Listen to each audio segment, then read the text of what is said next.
It was awful. It was Watergate, and people assumed, well, the guy's got a talk show on the radio. I bet he knows everything there is to know about Watergate, and I knew nothing. I'd have to read endless pages of wire copy. I remember reading a story about Gordon Strachan, Strachan, and his name kept coming up, a special counsel so-and-so, Gordon Strachan, advisor of the White House, Gordon Strachan. Finally, the phones light up, and I thank God. And I said, yes. He says, it's not Strachan, it's Strawn. You're mispronouncing the guy's name. I said, okay, thanks. Do you have a question? No. Click, buzz. So there you go. Were you ambitious during this time? Did you have an ambition? Yeah, I wanted to. I really thought I could write half hours, situation comedies. I thought I could. What did you watch? Well, in my childhood, it was completely different. It would have been stuff like Saturday morning nonsense. Then as I grew older, you'd get Mayberry, the Andy Griffith Show, Ozzie and Harriet Nelson, the Nelsons, and that kind of stuff.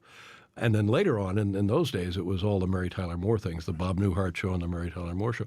And I really thought, I can write one of those Mary Tyler Moore shows. And it turned out I couldn't. As you know, there's a template for writing those things. They use the template because it's successful, and if you don't know the template and you think you can make a better version of it, it's a very foreign object to them. To you, you think, look, I've improved on the template, but they don't want that. They want something They're that like works. Detroit. Yes, that's right. I mean, we're talking about Mary Tyler Moore. That's pretty good stuff. Sure, smart. And you're in L.A. at that time? No, still in Indianapolis, and I would be sending scripts and looking for an agent. Finally, a guy said, yeah, if you come to Los Angeles, he said, I'll be your agent. So with that encouragement, I just left. And I don't know about you, but, your friends say, okay, here you can meet with so-and-so, and you can meet Mel Blanc's son. You can meet with him, and I know this one, and I know that one. And so you go out there with high hopes. I guess it's like the pioneers in the Conestoga wagon, and they run out of beans.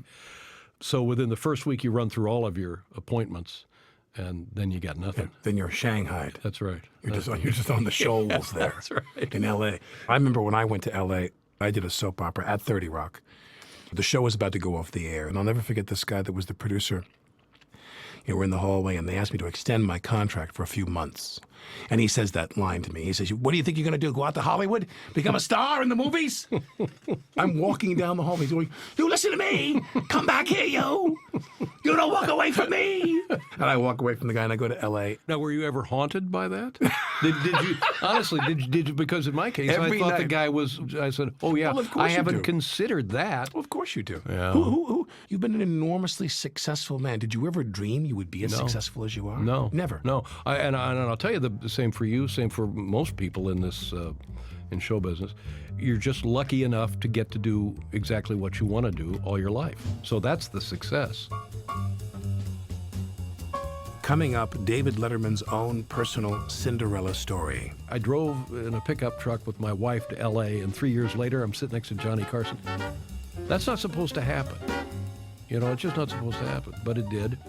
Here's the Thing is produced by WNYC Radio and distributed by PRX, the Public Radio Exchange.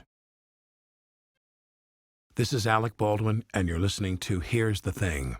While other comedians struggled to find their way in Hollywood, David Letterman clearly saw the path in front of him. For me, the roadmap to pursue was handed to you via Johnny Carson and The Tonight Show.